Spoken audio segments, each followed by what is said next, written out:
Jerez has hosted a slew of motorcycle tests, including Moto2, World Superbike, MotoGP, and MotoE. And we get to chat with Bradley Smith, the frontrunner for MotoE, about his experience. And the MotoAmerica Superbike paddock is starting to shape up. We'll talk about that and more right now.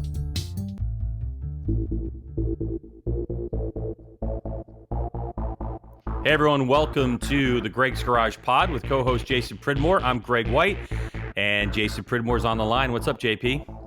What's up, Greg? Off a feasting Thanksgiving weekend, I guess you could say. Yeah, it was a big one. It was definitely a big one. We went out, did this all-you-can-eat thingy, like $40 a plate, and you get one plate into it, you pile so much on, you're like, really? That was $40 worth? What'd you guys do? So you of all people did an all-you-can-eat, huh?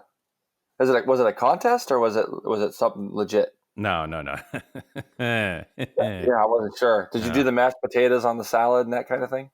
I do like to put mashed potatoes on my salad. That's true, but no, there wasn't enough room on the plate, so it was just hand-cut turkey, hand-cut ham, a little bit of mashed potatoes, some gravy. You know what I mean? And there was like this pasta bar thing, and it was big. It was big. A pasta bar on Thanksgiving. Yeah, I know. It was different. It was totally different, That's good, though. You got to mix it up every now and then, I suppose. Yeah. So anything going on in your motorcycle world for the last week that we haven't caught up on? Nope, not for me. Had a little bit of a weekend off, which was nice, and got CVMA this weekend out at Chuckwalla, and then weekend after that, I'm back out there again. Just we got the Femwalla event coming up, which is for a great cause, which we'll talk about next week. Have a special guest coming in next week. It's going to hang out with me for a little while, so I'm pumped about that and do some riding. Other than that, season's kind of winding down, it would seem, but I've been really busy just getting ready for, I can't believe we're basically in December already. And then Phillip Island comes up pretty quick for us with the Classic over there at the end of January, like we talked about last week. I'll have some news on that for just some fun news on that probably in the next 2 weeks. So we'll be able to throw some things on the podcast about that as well and, go from there. But there's some bigger things in the world happening, Greg. As we know, World Superbike tested earlier, but I want to start today with the Jerez test at Jerez. MotoGP out on track again. I think it's great that they're out on track as quickly as they are after, Valencia was just last week. I think a lot of riders are going to be tired. There's going to be some that are going to be super motivated to get things together. Looking at the test, Greg, I think you should explain to the viewers what the important parts about this test are from a manufacturer side, and then we'll start talking about some of the lap times that we saw this morning. Yeah, definitely. I think the biggest thing of note is going to be the fact of engine development, right? Because MotoGP decided a number of years ago to limit the number of engines, and they seal them. So it's like what motors you have, that's what you have to run. So they try to set the development now, but of course it takes time to build cranks, and it really is all about the crank. But a couple of the riders commenting that, you go to Valencia and you try out some new things, and you come to Jerez and you get to confirm all of these things, whether they're good or not. The other thing is that, all the comments are that it's just a great track to test on because it throws a lot at you. And the rider's saying that if you have a good setup at Jerez, then you're going to have a good baseline setup pretty much for any track you go to. And then that engine development, Jay, is just, it's crucial. And the reason it is because, I was actually talking to Bradley Smith, who we're going to have later in the show, talking about his testing. And he said, look, you want to have a test A, B, and C motor, okay, for those, different engine configurations. You need to set a direction by the time this test is done. Then when you go to Sepang, you might say you pick engine B. You might have a B1, 2, and 3, further refining that. And then once the Sepang test is done, that's it. That's your direction for 2019. So really critical from that standpoint.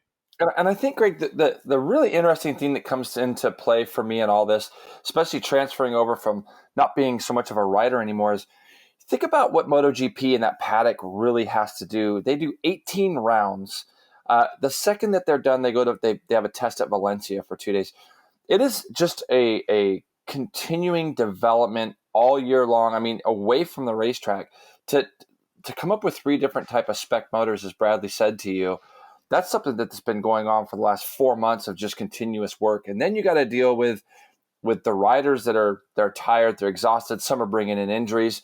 And really, when you think about this Jerez test and then Sepang, they're probably the 2 most important times on the racetrack as far as your season goes. And it's like it never stops. When people come up to me and say, oh, the life that those guys have is pretty glamorous and this and that. Yeah, it's a great life. But what you got to remember is they're putting themselves at risks a lot more than any other motorcycle racers in the world because of how much testing they have to do. And they got to be up to speed, especially at a test where you're really trying to develop where you're going to be racing as far as motor configurations, crank, and all that kind of thing going into 2019. And it's pretty exhausting to think about. And I think the other thing too, Jason, to think about would be the fact that when we look at timesheets and the test for this day is wrapped up and we know what the times are, and we'll talk about that in a moment. But when we go through the timesheets, when you're in this test, it's important to think what rider is testing what bits. We don't really know. Only the teams really know. So some are testing, say, the new engine configuration. That may be good. That may be bad.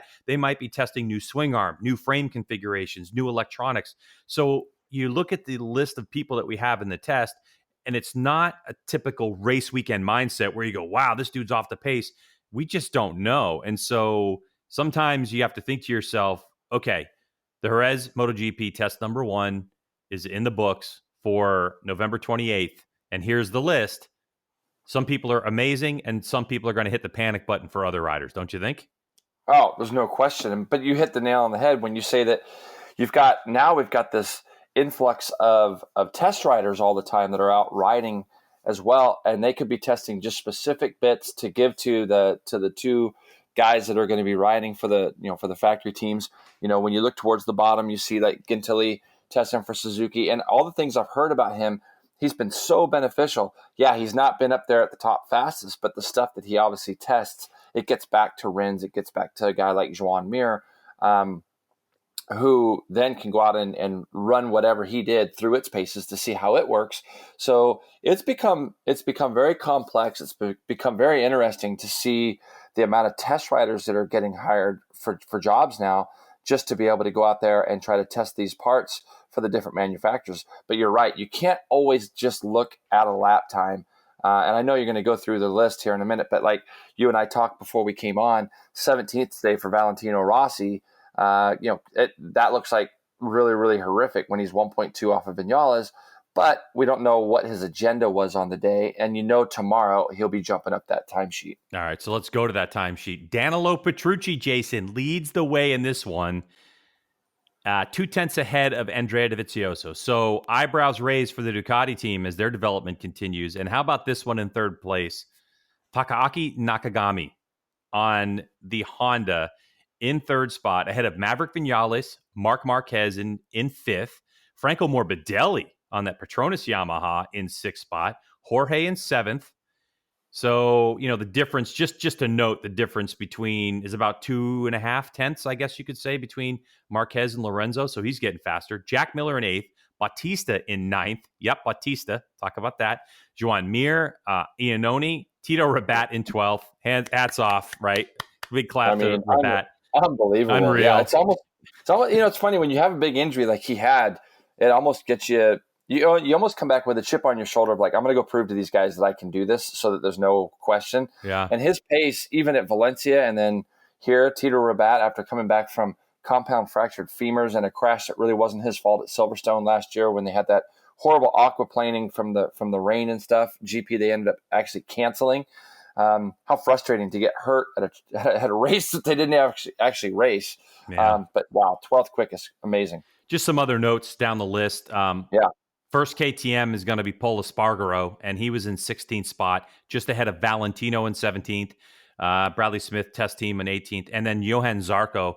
So kind of the same thing that we talked about last week about Johan Zarco. I think, he's probably pretty disappointed at this point. I mean, I don't know. Maybe they are in his head telling him, look, we're developing.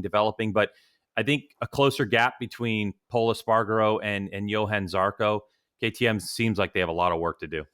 Yeah, and you said earlier about hitting the panic button. If there was one panic button that I would hit looking at all of this, it's Zarco. There's no question. I think that he has zero. This is just from the outside looking in, and from what I have gathered by reading and also by watching the test last week, he has zero confidence in the front end of that bike. And when you see a guy that's 2.2 seconds off of the leaders today, Greg, have you ridden Jerez? You rode Jerez, didn't you? No, I haven't. I have not. I I've thought been for there, some but I've reason never ridden it. Mm-mm. okay, yeah. Well, I'd never ridden it either, but I went there a few years ago, and if it looks to me, if there's a front end track that you need to have as much confidence as a rider, we all need that front end confidence. That's what for me specifically, and for a number of people, if you don't have that front end confidence, very, very hard to get yourself to get into a corner, release the lever, and trust the front end of the bike if you have no trust in it.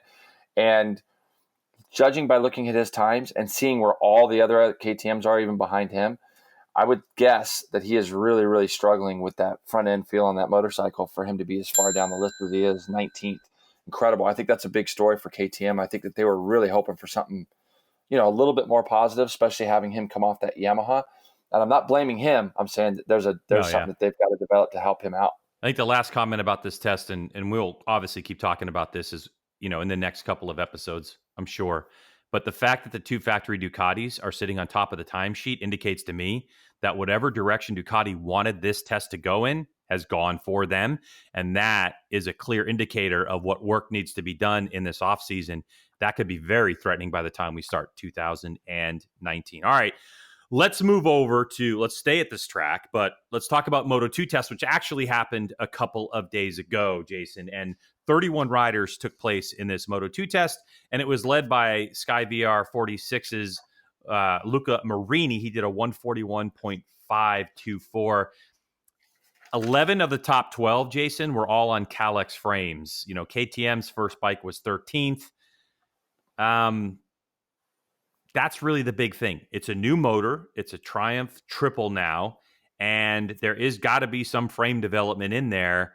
What do you think we learned, from the things that you saw and heard about Moto2, about this new motor, or about these new chassis being built? Well, I know they've been testing for quite a while. I know that they've had guys on the Triumph, but don't you have to think, Greg, that Triumph that just had a huge sigh of relief. There was no major stories about motors breaking or any of that stuff. I think that, hats off to Triumph so far, just on the reliability side of things. They took 31 riders there. I didn't really hear of anybody's bikes exploding or doing anything crazy. I think that first off is, the thing I heard the most about going from Honda to Triumph is the reliability, and I think that's great. I think the second thing that comes out of it to me, when you talk about KTM and how good that chassis has been in the Honda, all the riders that were on the KTM chassis were all complaining about heavy chatter. So you hit the nail on the head again with the idea that there's obviously a chassis issue maybe with the KTMs right now. We saw the likes of Binder and things a lot further off the pace than we had seen before. And really the last thing that I took from it, Jorge Martin, our Moto3 world champion, goes out in his first test at Jerez, breaks his leg. That's right. And his arm, I believe, also. Saw a photo of him a little banged up, and it just kind of goes to show that. Hold on, a cast is a little banged up? Like sitting in a wheelchair with a cast on your legs, a little banged up? He's a little banged up. Well, I heard that he had come back to the track that day. I'd heard that he was back at the track. He was. No, there's a photo of him. He was back at the track in a wheelchair with a cast. He's no soccer player, that's for sure. Yeah, and when you talk about that KTM chassis and things, looking at one of the riders that struggled so hard in 2018 was Sam Lowes, and now he's back with Grassini on a Kalex frame, and he was quick all weekend. He was second quickest overall with the test behind Marini, like you said, and so it kind of goes to show that the KTM stuff might be a little bit of a struggle right now, and we'll see if they can get that to be any better. Yeah, and you look at that, and you also say Alex Marquez was third, and Remy Gardner, who's definitely, Remy Gardner has definitely started to kind of climb those ranks, and he's got a lot to live up to with his dad's name and everything. But there are definitely some good stories coming out of Moto2, but I don't think that this is any indication of what it's going to be like because of those things that you were talking about. Because KTM is going to go back to the drawing board, and they're going to have to make some adjustments to the frames. Now, the one thing I will say, Jason, is that Chris Ulrich, who is, roadracingworld.com, he's a team owner and he tests motorcycles all the time. He got to ride that Moto2 bike. It was in a standard frame, but it's the engine and the electronics. He got to ride it at Valencia the day after. It was in the rain. And so I had a chance to speak with him, and he basically told me, look, the power band is significantly different on the Triumph, and it's about 14 more horsepower, but the way that the power comes on is dramatically different. In the rain, he said it was extremely fun and super easy. He was nervous going out in the rain, as we all are initially, especially on a bike you don't know. He's familiar with the tires because they're Dunlop rain tires, but he said within a matter of corners, his knee was on the ground. Yep. And the story that he's been told is that these new frames, Calex's, KTM, MV Agusta, NTS's, Speed Up is in the mix as well, that the swing arm at this point, the swing arm, the triple clamps, all that stuff is going to remain the same for the moment. It's just focusing on that frame. Where does this motor go? How do you make it work with what you're saying, like if there's chatter or whatever? And so there's not like, recreating a Moto2 bike from the ground up. The other thing to be of note that's different from the old Moto2 bikes is they're Euro 4 approved. They have to be, like, that's the way it works. So that means that these motorcycles are throttle by wire system. They feed into a Magneti Marelli electronics. There's no traction control, Jay, but they will have some engine braking, Yep. stuff going on.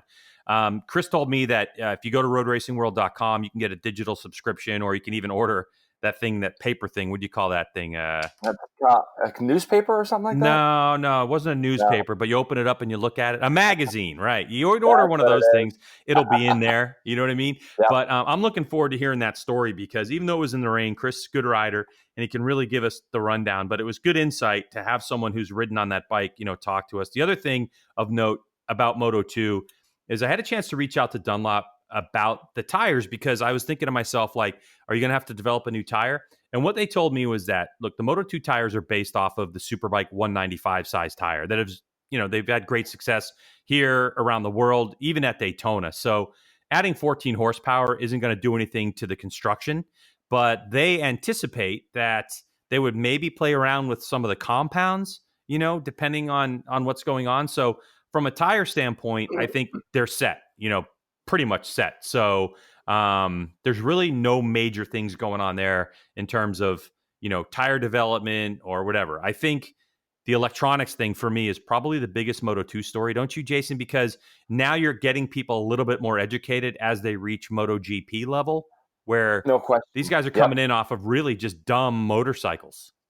Yes. No, that's exactly right. And I think but that's kind of the direction that Dorna pushes things. That even like we talked a little bit last week about how they're changing the qualifying procedure for Moto2, Moto3. It's all in order to get people ready to get on that Moto2 bike or MotoGP bike. So there's a lot of things that they do, Greg, that is very well thought out. It's all for the future and that kind of thing. So yeah, I agree with you 1,000% on that. And the fact that Chris got to go test that bike, think how cool his job is to be able to go ride these cool bikes and get a chance to see what they're all about. And it'll be interested to see what ends up happening, Greg, if Chris gets the chance to go ride a MotoE bike. And I know the MotoE bikes are something that I was not even warmed up to it at all, not even lukewarm, didn't interest me. And I remember for the longest time, I would look at bikes. Michael Siz comes to the name over here, Oh, who yeah. a tremendous mind, a tremendous guy, and was really trying to develop an electric bike here in America. It went to the Isle of Man and other places. But the thing is that how much it's evolved literally over the last 6-7 years, the electric bike thing. And now all of a sudden we're getting MotoE here in MotoGP. And I think that originally I thought, oh, there's probably, what are they going to have, 7 or 8 bikes? There was 19 bikes that tested this week at Jerez. And how great is it that you got a chance, and we're going to get to listen to some of the things that Bradley Smith has to say. I think the diversity of the class as far as the names and things go are interesting. The lap times are off a little bit. I know you've got some data on this stuff, but it was an interesting first test, I think, for these guys. They got to ride in the rain and in the dry, and we got to see a couple people maybe up front that we haven't seen in a while, and the likes of Niki Tulli, Mike DeMeglio. There's some Matteo Ferrari, some guys that maybe we don't know, but Bradley led the way. And tell us what you know a little bit about these bikes, Greg, because I know there's some things about them that are definitely different. Yeah, there's definitely things that are different. Number one, obviously, is going to be the weight, which is going to come up, in the conversation we had.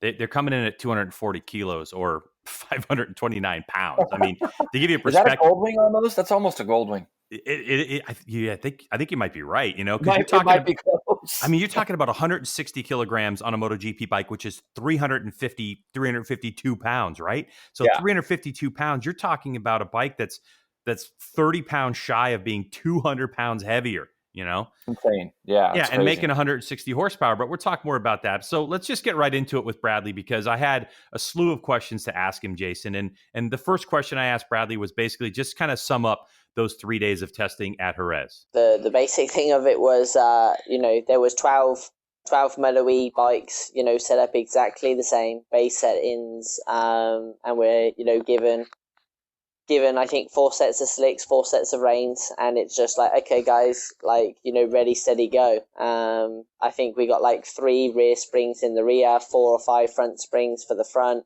and it's like, okay, there's not so many things you can change, so just kind of do some laps and figure out what these things are, and I suppose a lot of people weren't really sure what to expect. We had 3 30-minute sessions over the 3 days. We were actually on track or at the same test as the Moto2 guys. So basically they would go out for like 3 hours and we'd get 30 minutes and then we'd recharge for 3 hours. And then, that was pretty much how it went. But I was just happy. I felt comfortable straight away and the bike kind of talks to me like a normal motorcycle. I was really surprised with how well that they'd actually developed the bike and how far they'd come in just a short space of time. And I think everybody that signed up to that thing was a bit apprehensive in terms of, okay, how's this going to go? But I think by the end of day one, everyone was like pumped that they'd signed up and really excited for a season. What do you think, Jay? Well, there's a few things there to start with. There was 19 guys that posted times, so there was 12 bikes. So obviously there was some sharing of the motorcycles, which could tell us a little bit about some of the lap times of some of the people that were down a little bit more. So that's interesting. I think it's funny that he talks about charging the bikes for 3 hours in between the 3 hour sessions that Moto2 was on there. Yeah.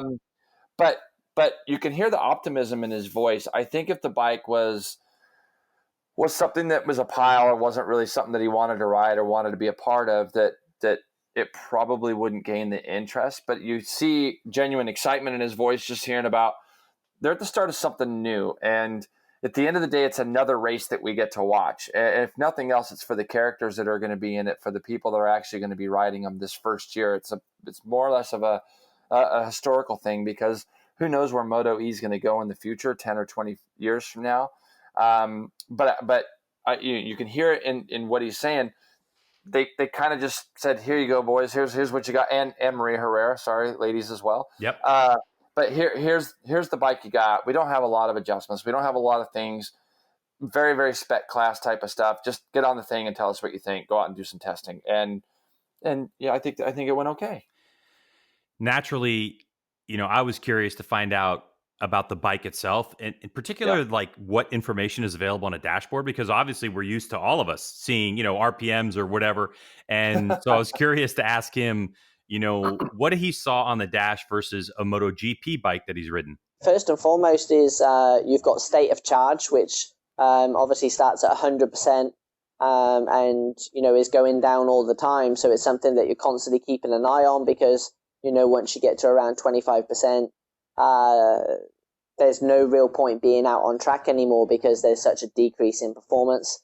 We're also trying to gather data in terms of battery temperature and motor temperature right now because we believe that is going to be crucial to, general performance of the motorcycle. The hotter it gets, the slower the bike will go. So it's trying to understand what potentially makes the battery hotter.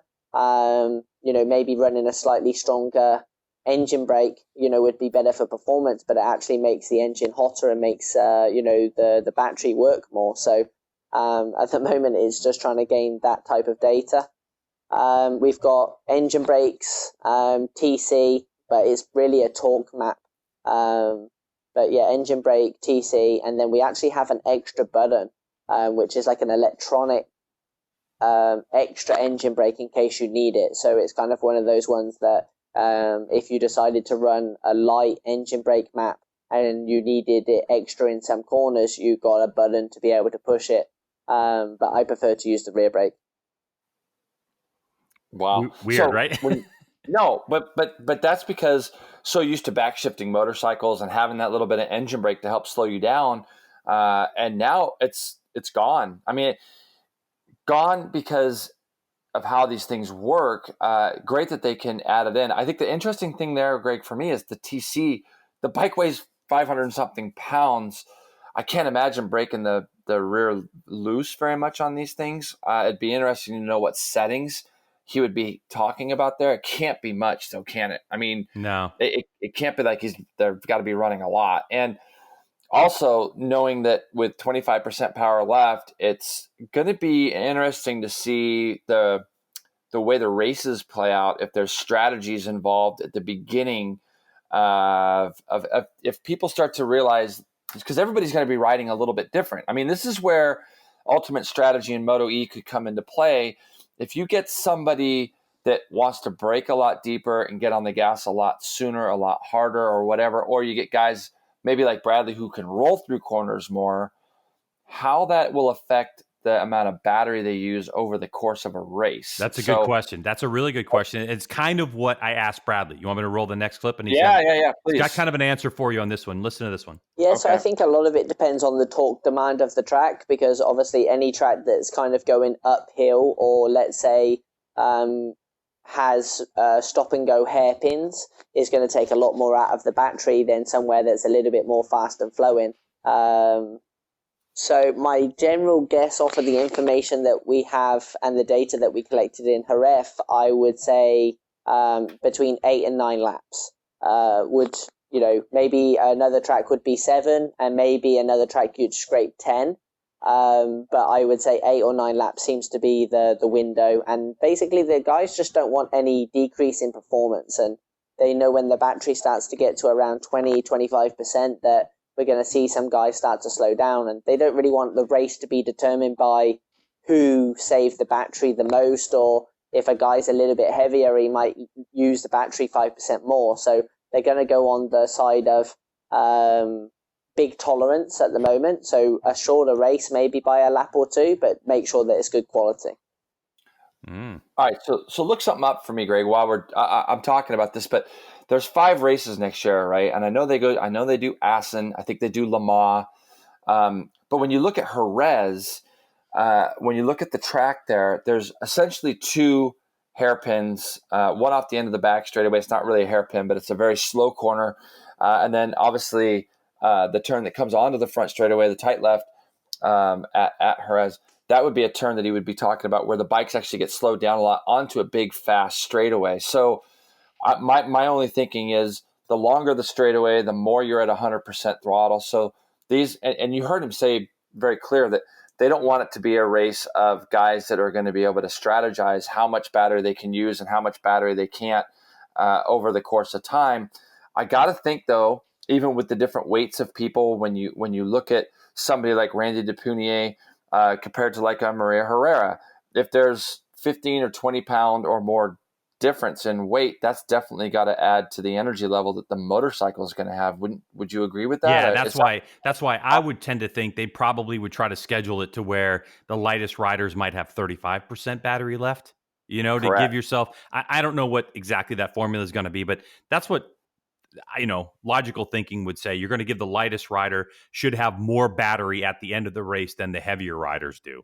But either way, you got to base that 20 to 25% left in the battery based off of either the person is, like you're saying, deepest into the corner, using more engine brake and hardest on the throttle and the heaviest, or, what I mean? A mix of. So I think quickly they'll find out who the actual rider is that uses up the most battery. And then they would probably just say, okay, this is our buffer. Everybody else will make it.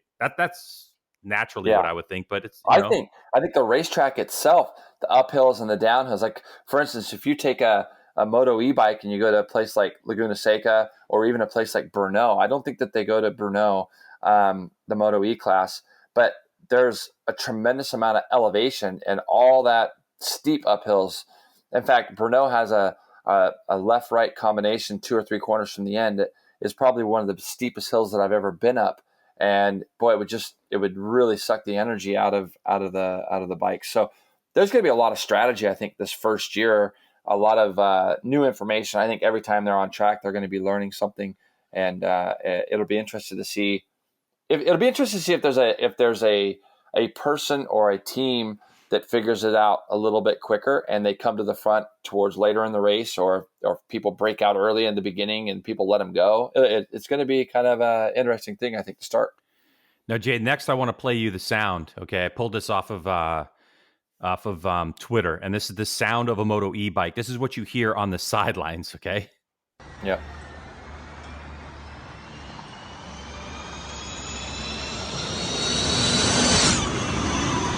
That's 2 bikes, and then there's 2 more coming.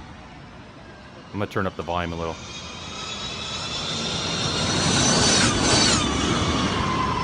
So that's the sound of a MotoE bike. And here's the thing that just kind of struck me, because I know you're a rider who doesn't use earplugs, which totally is crazy, but I know sound can be helpful in racing. So I asked Bradley, what is he hearing on the bike? And this is what he had to say. Well, first and foremost, I couldn't ride with any earplugs because I couldn't hear the bike. And I'm one of those guys that is always trying to listen to, telltale signs of if the bike's locking a lot into a corner. You can obviously hear the drop in, on a motorcycle, you can hear a drop in RPM. On the MotoE bike, it's the same thing. It's just not RPM. It's like a whirring noise. But you can hear the drop, and as soon as you hear that drop, you know that you've kind of lost rear traction, and you're really into a full slide there. So it goes almost quiet, So you go from having a little bit of noise that from the motor on the engine brake side to absolutely like silence, and just a little bit of tire screeching noise. So that's quite an interesting one for you. And then on the acceleration side, you can still hear it spin. It's a lot quieter than a normal motorcycle, but you can still hear it spin, and you can still hear, quite a high build up. Again, not in RPM, but in kind of whirring, let's say. But yeah, once you kind of figure out what you're listening for and what you're feeling for, it is actually quite good. I think, especially in the wet, a lot of guys were surprised at how rideable the bikes actually were and how much you could take the bikes to the limit, because I think they're 240 kilos, so they're very planted motorcycle. So if there's any movements, they go in exactly the same way as a normal motorcycle. They just don't go as aggressive. When you slide on a 160 kilo motorcycle, it's almost like you slide on top of the surface. Whereas somehow with the 240 kilo bike, it pushes the tire into the ground. So, the slide's a little bit more progressive, a bit more controlled. And obviously the energy of the slide doesn't then kick the rider back. It just kind of goes sideways and then comes back straight. So it's learning all of that kind of, what is the reaction to my slide? Is that too much? Is that going to come aggressive? Is that going to wobble? Am I okay? And then guys were just playing and playing and playing with the limit. And I think in the wet, we ended up, 6 seconds behind around a 2-minute racetrack, so only 5% slower, which is unheard of. The grip performance in the wet is super good with this thing. And obviously we get to run Michelin technology tires, and we're running the slicks from Michelin and the wets from MotoGP. So the level's super high, but it's amazing how much you could push these things. Mm-hmm. There you go. Planted. That's a good word for that bike. Is it? I thought, yeah. Maybe Rad Greaves. Maybe Rad Greaves should have known that when he did a Hayabusa thing a number of years ago. Remember that thing? Yes, I do remember that thing. The thing it's great because you talked about the earplug thing. I've always been a person that I need to hear everything that goes on, and that's just it's probably just part of how I was raised. I wanted to be able to understand, and everything I heard, I wanted to be able to translate into feel. And so it's no different for Bradley on this bike when he says he has to run without earplugs so that he can hear things in order to feel them a little bit more. I think it's really interesting, too, to hear him talking about the bike sliding or the bike moving around. Even with that weight, you got to think that it'd be interesting to see the amount of power that it's putting down compared to the amount of opening of a throttle that a MotoGP or a 600 or any of that bike goes, of how much more open this thing is before it actually starts to move or what kind of corners it does that in. The whole concept of the MotoE thing has me a little bit, I don't want to say confused, but when you have that much weight, it's amazing that anything could actually slide or move around. Okay, so the answer to that is there's the equivalent of 160 horsepower available, right? The whole thing with electric motorcycles is controlling the torque, because as soon as you open the throttle, if you had no electronics on there, it instantly gives you torque. That's the electric motor does that, right? So I don't know how they manage it. That's kind of the PR point, 160 horsepower, and they don't talk about the weight. So the weight that we got is from Bradley. So in my conversation with him, Jay, I kind of asked him in a very weird way, like, can you draw a direct line to a petrol-powered motorcycle that you could say is very similar to what the MotoE bike acts like, or the MotoE bike feels like, or the MotoE bike, the lines that it takes to race around the track? And here's the answer he gave for that one. So I would probably say that it's like a 400. You have the World Supersport 300 category at the moment. Yeah. So obviously we have more power than that, but obviously the bikes are a lot heavier. But the way of riding, the way that the reaction of the bike kind of is, the way that the power comes in, it's like having a 400cc engine with a bit of a power band. So there's a bit of a kick there. When you open the throttle, you have to be a little bit careful. But the way that you ride it, the way that the bike behaves, the lines that you are taking, the corner speed that you got to kind of roll through, we're talking about the behavior of like a 400cc motorcycle, with maybe, a torque curve a little bit similar to like a Supersport 600, just in the initial acceleration gear, the way that the power comes in and you get that little bit of a kick from the engine. I would say that kind of sums it up. See, so for me, Jason, what was interesting was he was really struggling to answer that question, wasn't he? Yeah, you could tell. Well, the thing that was coming to mind for me was this Bradley's actual first time on the bike, or had he ever even done a lap on it anywhere else? Never. It was his first go at it. Yeah, first 3 days. Yep. Yeah. So when he rolls out on this bike, it's all brand new to him. So he's looking for comparisons of things that he can, talk to guys like us about and say, well, it's kind of like this or it's kind of like that. But you can even hear with the idea of the engine, when he was talking about engine braking, it kind of gives you a little insight of what he likes, when he could add it in or take it away when he's riding his MotoGP bike, or now he's test rider for Aprilia, obviously, but it kind of gives you a sense. I'm getting more of a sense of what he likes to feel and hear for. So he's trying to relay that to us just through talking about the 300 and the 400 bikes with the 600 kick. Yeah, because so I've done some math, just for your edification, Jason. Thank you. You're welcome. Looking at a power to weight ratio, all right, on a MotoE bike, it's about 3.3 pounds if you do the math.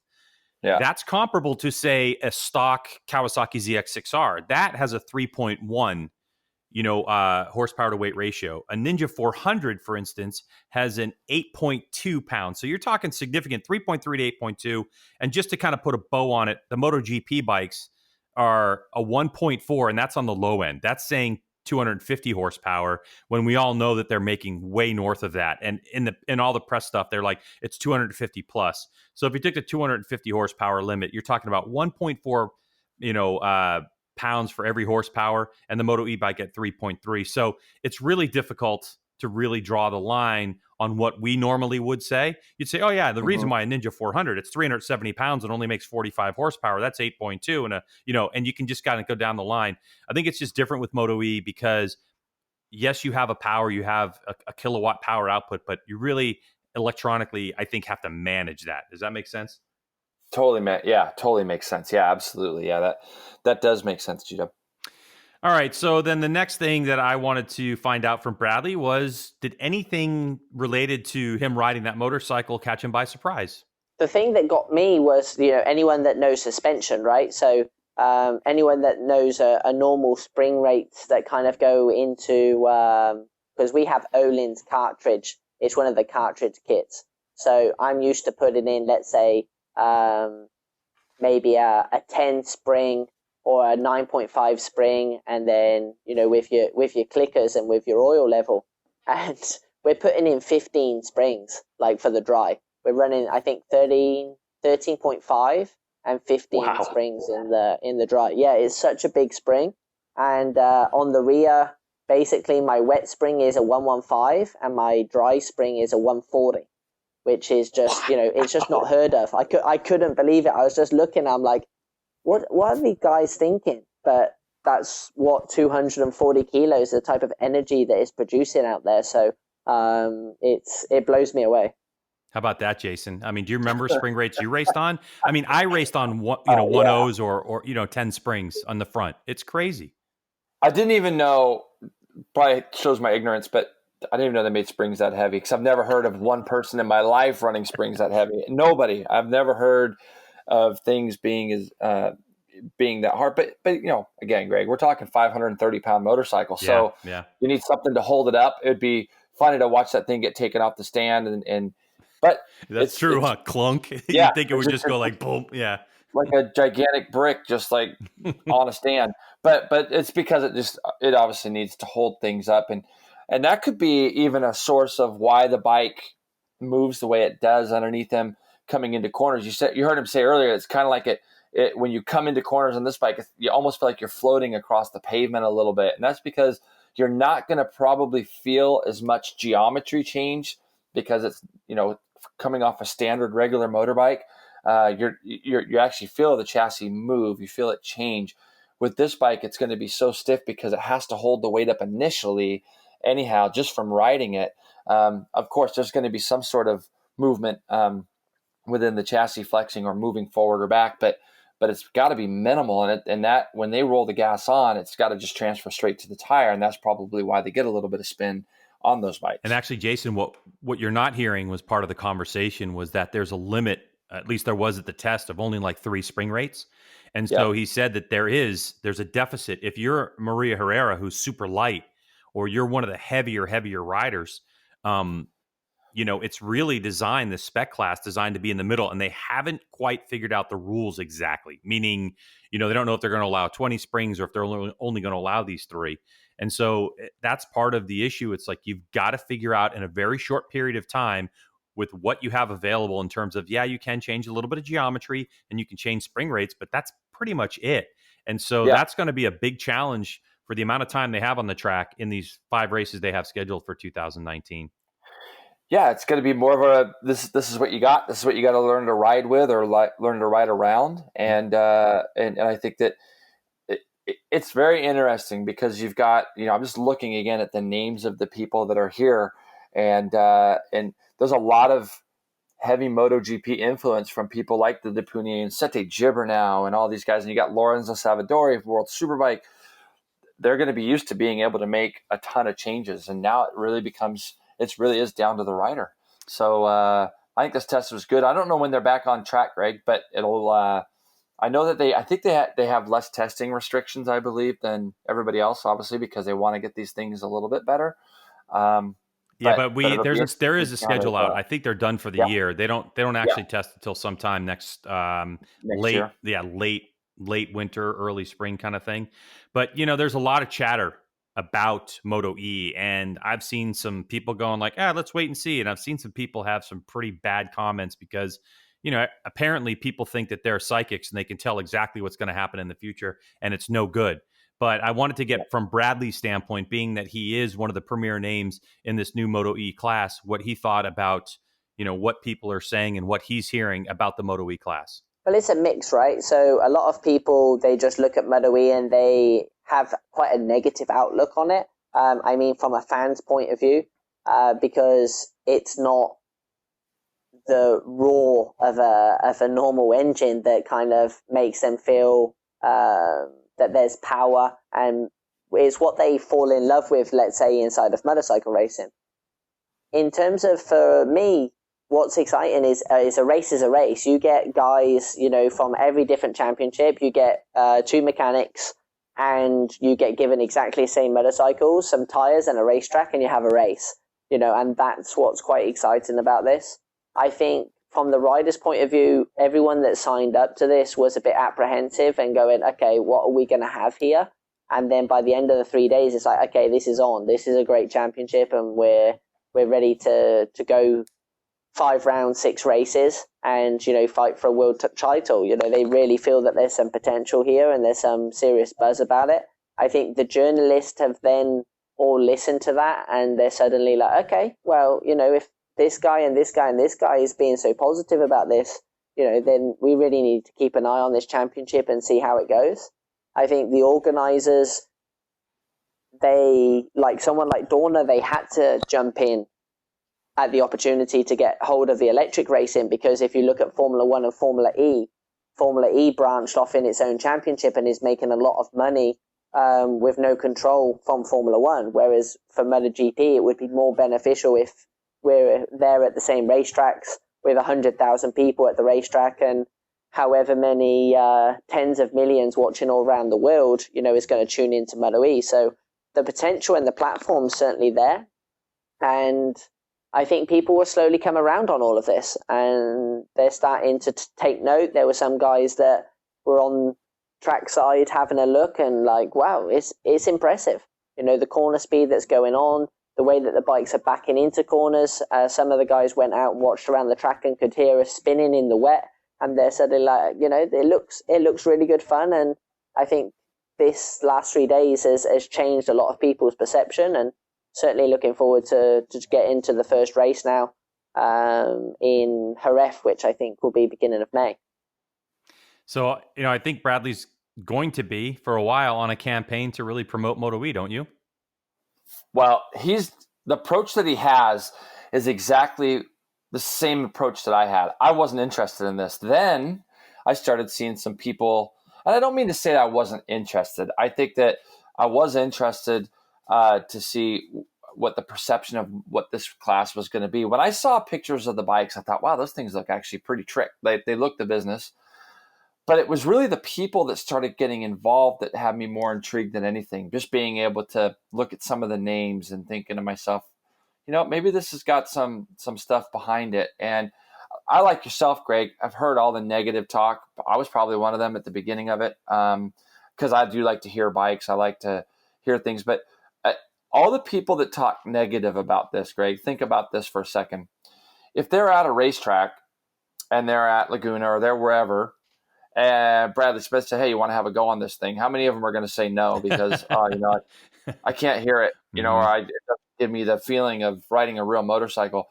Of course, they're going to want to jump on these bikes, and they're probably going to go out and have an absolute blast on them. So the real interesting comment that he made there is about Dorna, and it kind of goes along again. They are a money-making machine, but they do it in the right way. That's why the series itself has so much interest worldwide.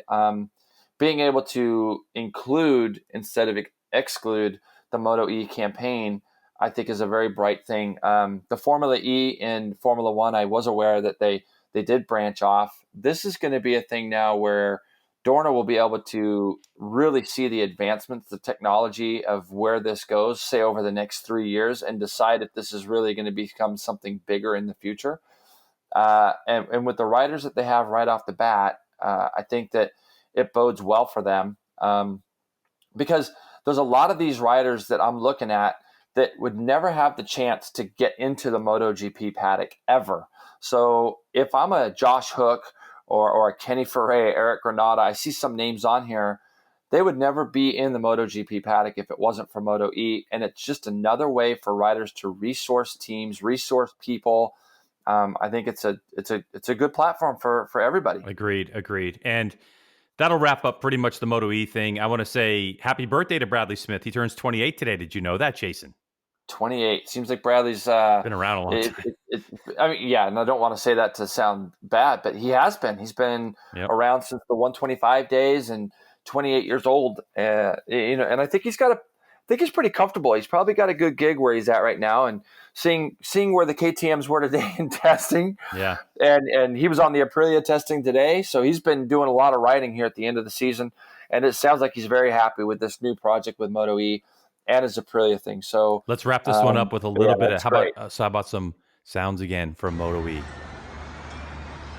Get used to it, people. Learn to live with it. Learn to live with it. That's probably the way it is. You can always tune out, but I can't wait to watch the races. No, it'll be interesting to just listen to. It'll be weird listening to all those guys come down a big straightaway, or how drafting is going to come into play and that kind of thing. So, all right, let's move on, G-Dub. Let's talk a little bit about MotoAmerica, things that we know. I mean, we don't want to look stupid, but for all real intents and purposes, everything that we hear, it sounds like we know who's going to be at Yosh, and we do. And part of what we know is we're not going to just talk about rumors that might damage the series. Let's put it that way. Correct. Yeah, we want to make sure to keep the series as clean as we can, and but we know Herrin had a good test with Yosh. There's some other guys, I think. Just thinking about people that like Bobby Fong and Jake Gagne. What updates do you have on any real news there, Greg, as far as some updates on some of the guys? Well, because someone reached out to us and wanted to know, nothing new for Bobby Fong or Jake Gagne that they can talk about. Their names are out there, but what I wanted to do, Jay, was just kind of go over a list of what we had in 2018 versus what we know in 19. Yeah, we have the Broaster Chicken team is no longer in existence, but we have Factory Yamaha team, which is going to more than likely return Bobier and Gerloff. You have the retirement of Roger Hayden, which left that seat open at Yosh. They'll return. So it's Tony and question mark. And a lot of people think that they know who that rider is, including us, that we won't say. But it's, kind of some weird posts on Instagram, I can tell you that. Attack is a question mark if Richard Stamboli will return, but there is some chatter about something very big coming with Attack. WorldSBK returns with Matthew Skultz. On the M4 side, in speaking with Chris Ulrich about that team, he told me that there is a possibility that they're going to come back with 2 Superbikes for 2019. So that would add a bike to the grid, and it's going to be interesting to see what happens there. Jake Lewis is not 100% back, like signed or whatever, but I would expect to see Jake Lewis back on the Superbike, if not one of 2. And of course, M4 will still support Supersport. Kyle Wyman will be back. I talked to Steve Scheibe. Scheibe's planning on being back. His rider's unknown at this point. Broaster Chicken had Cam Peterson and Bobby the last couple races. They are gone, but Cam Peterson moves to Omega Racing, so he's still in. David Anthony and Sam Vertorico are coming back with Fly Racing. Max Flinders announced on Thanksgiving or just before on Twitter that he's coming back racing. So there's a couple of probables in there. Jake Lewis is a probable. Josh Herrin's a probable. An outlier, I would say, is going to be Valentin DeBees. Where's he going to land? And in terms of riders that were regular that showed up to the races, the only person I don't really know about at this point is Bruno Silva, if he's going to be back. But if you look at the overall picture from 18 to 19, Jason, we're either going to be the same in terms of Superbike riders that are going to be competing on a full-time basis, or we're going to increase that by 1 or more, because it is the beginning of December. And I think once MotoAmerica announces what their TV deal is going to be, you might have some people that we don't know about that are thinking about coming Superbike racing that'll be like, you know what, here's a viable option for me. Let's go ahead and take the chance on the series. I don't know, but it's not doom and gloom like people think if you really look down and start to crunch the numbers on who's going where. My opinion, anyway. Well, I agree with you, and I think that when you look at the M4 team, if they add a Superbike, we really haven't really lost anything in the sense of bikes on the grid. If that team goes ahead and runs 2 Superbikes, which I think that would be such a for those guys to step up and run a second Superbike, it really adds to the series, because we know how expensive it is to run a Superbike. It's been kind of known a little bit that DeBees doesn't want to ride 600 anymore. He's been in the class for 3 years, going against the Yamahas. I feel like he probably wants to step up, and I have no idea if that would be plausible to have Lewis and DeBees on Superbikes. I know Valentin did ride Lewis's bike down at Barber, and then of course he rode the Yosh bike at Fontana. So he's been, wanting to get on 1,000. In fact, Greg, he was even at Jerez this last week testing tires for Michelin. So he's still active. He's still, I follow him on Instagram as well, and he's been pedaling a lot and things. But if they did open up another seat at M4 for a second Superbike, it'd be one more thing that team Yeah. does to And if involve. Valentin didn't get that Yosh ride, right? That would be Correct. yeah. Yeah. If he didn't get that ride, and I'm thinking out loud, there's even talk, a little bit of talk that we might be able to get into a little bit more next week about them even branching out into a couple of the other classes, that being M4. So they're very active and they're trying their best to try to, but they'd have to come up with maybe a rider or two in 600. They'd have to come up with a ride in Superbike. I mean, they're going to be a busy team as usual, Chris and John. It's good to see Omega coming back and that Cam at least has a seat there. But I agree with you. It is November, and there's always going to be things that are going to be moving forward. And I think MotoAmerica is going to have some more announcements soon. They've got the schedule out in plenty of time. And I know those guys are working. So we'll see what happens. Getting this out to the masses, getting it out to people. They're trying. They've heard what people have talked about. We need to get the series out to more people. We need to make it more easily accessible. Great to get it out there. So those guys know what's going on, and we'll see what happens. Yeah, it's going to be a very interesting thing once all the pieces fall in place and we get to the first race of the year. So I'm definitely looking forward to that. Moving over to World Superbike. World Superbike was another series that tested at Jerez, and it was the MotoE, Moto2, then World Superbike, which was interesting because it was yesterday it wrapped up, I believe, Jay, and the MotoGP guys got to hang out and watch World Superbike on track. But this is a big surprise. Okay, there were more people in attendance than the last test that we had. So Kawasaki was in there full bore with Jonathan Rea, Leon Haslam, Alvaro Bautista joined Chaz Davis on the Aruba IT Ducati team. GRT Yamaha was there with Melandri and Sandro Cortese. Patty Yamaha was there with Alex Lowe's and Michael Vandermark. And Jason, big surprise, Johnny Rea ended up being the fastest rider at a 138.713. No times to compare this year because World Superbike didn't go to Jerez. But in looking at lap times, the fastest lap of the MotoGP race was a 139.159 Marquez. And Rea did a 138.713 on a Superbike. That time that he did would have put him 17th on the GP grid. And we know that in qualifying, GP riders go much faster than the race. Yeah. The best lap around Jerez is 2015 Lorenzo at a 138.735. And Rea again did a 138.713. I mean, obviously we want to talk about the test, but the thing I want to talk about first and foremost is going to be how good these super bikes are getting and how good Johnny Rea is just dialing it in. We saw this at the end of last year or the year before, Greg, where he was as quick and there was this big, everybody was blasting out that the super bikes and the MotoGP bikes, look, they're completely different. They are completely different. Different but tires. You got to look at the lap time, though. The lap time that Rea did is a 38.7. To put it in perspective, he was on a soft tire when he did that. He went 38.7. Today, that would have put him 7th. If he would have been involved in the MotoGP test today at Jerez, it would have put him 7th place, just ahead of Lorenzo, who also did a 38.7 today as well. So the lap time is there. But when you look at overall race pace, the times basically that they raced at 2 years ago at the end of 17 was, I believe, like in the minute 40 range. Yesterday, the main runners in Superbike were in the 39s pretty consistently. So they have found time. The Johnny Rea story, this bike now, it's increased in its revs from this last year. So they've made some pretty big changes to the bike itself that it sounds like it's trying to get used to. In some of his comments that I read, he said that the bike feels more like it did in 2016 now. World Superbike last year limited the revs of the Ducati and the Kawasaki, just trying to make things a little bit, I guess, closer. And you could see how well that worked out last year. What did he win? The last 9 races in a row, I think, because they didn't do the 10th. They didn't do the 10th race, exactly, yeah. So I think that the motivation is there for Kawasaki because of this new V4 that Ducati has put out.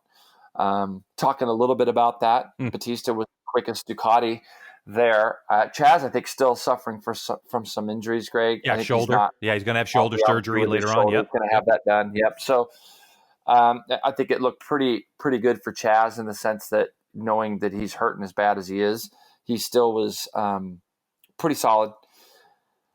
The Yamaha of Alex Lowe's being running second or third quickest, I think he was 39.3, I think he went. So he was actually second quickest in the test. the thing about the Yamaha is there's nothing that they're really testing. They tested a swing arm in Aragon, and they went to the test at Jerez really with nothing to test. They're spinning laps. Van der Mark's got a banged up wrist. Alex put in a bunch of laps and went faster than they went there at the end of 16, it looked like. But there's not a lot right now with the Yamaha, and I'm worried about them because I think the Kaui's going to continue to get better. I think the Ducati's going to continue to get better. So we'll see, Greg. We'll see if that Yamaha can bridge the gap at all the races at all the tracks. But Ray, 0.6 quicker than the next is incredible again. Yeah, I think you hit the nail on the head. The other thing with World Superbike too is that they are done in terms of testing, so they get an actual winter break. And that's going to set those factory teams on a direction on their development.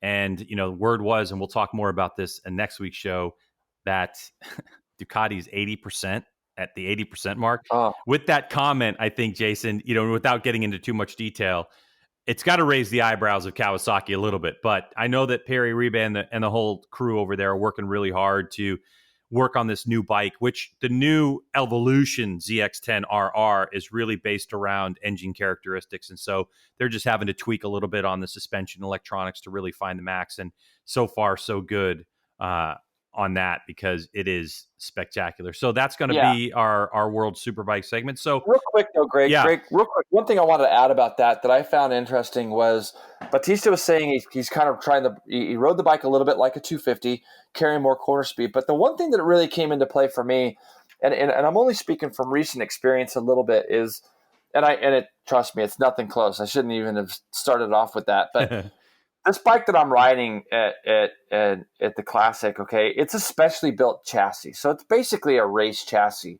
And one of the hard things that I'm having a hard time with is it doesn't move. Like it doesn't, I can't explain it to you other than it doesn't really move. It doesn't really do things. And one of the things that I found really interesting in Bautista's comments was he's had to get used to the flex of what this Ducati feels like compared to the MotoGP bike, because the MotoGP bikes are obviously chassis that are prototype chassis, special race chassis, and they don't move. And so one of the things he was talking about was the motor felt slow, and the chassis flex itself is something that he's got to get used to. And what he means by that is when you're rolling off the gas, going into some of the faster corners at Jerez, I can only imagine what he's thinking about here.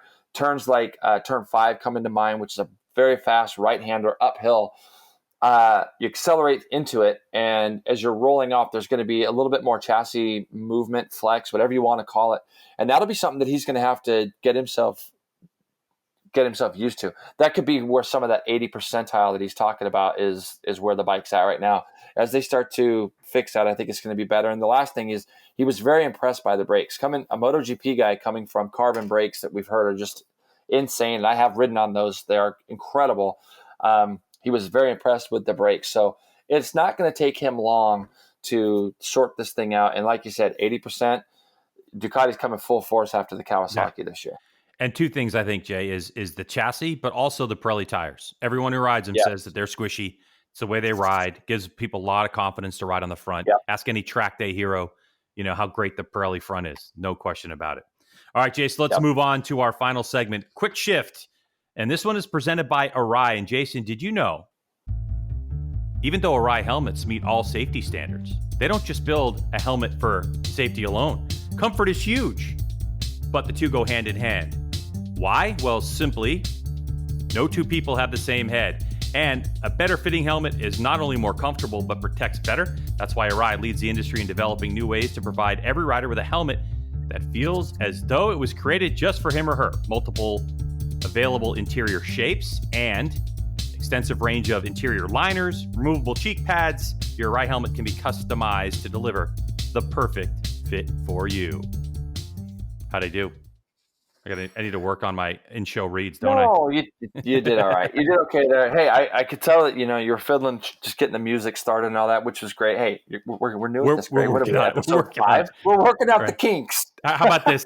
Thanks, ARAI. Appreciate it. All right, Jay, let's move on to quick shift. No doubt. In this segment, we're going to do some quick questions. I'm going to rattle some stuff off, about 45 seconds to answer. I think the first question is, Eugene Laverty confirmed to go 11 Ducati, but has to wait, a couple months to ride? What are your thoughts?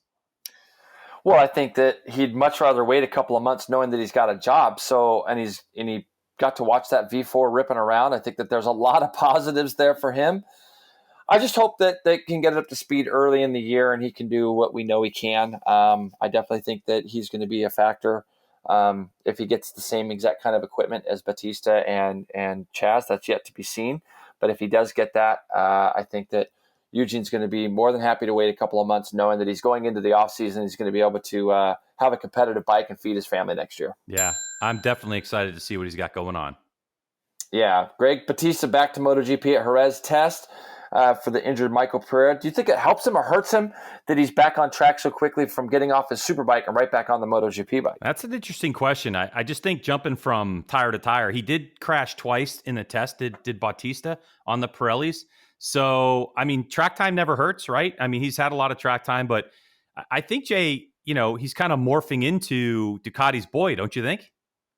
Well, with the loss of Lorenzo and the loss of Stoner, they're going to have somebody that's kind of been current in MotoGP. And with his with his ride that he had at Australia this year, I think that Ducati put a lot of stake in him after that. It would have been easy for him, as we talked about, to pitch that thing down the road. He didn't. He finished fourth. He ran with the leaders. He showed he had the pace. I think he'll to be a great development rider for Ducati now. 2018 World Supersport 300 Champion Ana Carrasco gets some attention across the board. Britain's The Guardian did a nice feature article called "Women Don't Just Have to Be Grid Girls, They Can Ride Too." Jason, is her winning this championship good for the sport of motorcycle racing? That's amazing. I think it was great. I think it's going to unite a lot more ladies and get them involved in our sport. And I think it's something that you and I could talk about in a future podcast about some of the girls, some of the ladies that have kind of set the groundwork for moving forward in racing. There's a number of them that even before Anna that really laid the groundwork to show that they can compete with the guys. I think that the 300 championship gave them a good platform this year. She did the business on that bike, and I think that there literally can be nothing negative about the fact that we're getting more women involved in our sport. Tremendous job, I think, for her this year. And I think it goes back to, Greg, these lightweight bikes have really given people a place to be more competitive and go work on honing their skills and getting better, because that class is competitive for her to win that. It's amazing. All right, Greg. Sad news this week. Tenkate filed for bankruptcy on the back of losing the Honda deal. Your thoughts on that, and from things that we've read, the lateness in which all this came out? Yeah, that's kind of my thought. I think it caught Tenkate by surprise. I'm not sure really exactly about the inner workings. I know that Honda is just moving forward. I think the Milwaukee deal has a lot to do with it. So for me, it's really a shame to see that team fold. We thought that there was a possibility they would come back and compete on a different brand of motorcycle. It's just sad. How about that? What do you think? Couldn't agree with you more. I think that Tenkate's been a very integral part of the series for it's got to be almost 20 years they've been around now, Tenkate. So to just see them kind of leave, and you would hope that they knew something before the final round in Doha, which was just 4 weeks ago. I can't imagine getting the plug or the rug just drug out from underneath your feet, but that is the racing world, sadly. And I was really hoping that we were going to see Tenkate come back on that Aprilia or come back on a Suzuki, something. There was some rumors about that stuff going on, but we have two other manufacturers out there that, Aprilia was involved last year, has been involved, and we haven't really heard anything about the new Aprilia coming in Racing World Superbike, which is sad. I was hoping that Tenkate would fill that void. Yeah, me too. All right, well, that's going to do it for this Greg's Garage Pod with co-host Jason Pridmore. Any last thoughts for you as we roll out of this thing, buddy? No, I'm looking forward to a busy next couple of weeks out here in California, and seeing how this test goes tomorrow will be something that we'll be talking about. Maybe we'll have a little bit more MotoAmerica news next week. I think there's a couple big things that need to drop with MotoAmerica. Hopefully we'll get some of that stuff out before mid-December. And I think we're going to have a couple more special guests coming up in the weeks to come. So thanks, everybody, for listening. Thanks, everybody, for all the great messages that Greg and I have been receiving. It's been very nice. All right, thanks. We'll see you next time. Bye-bye.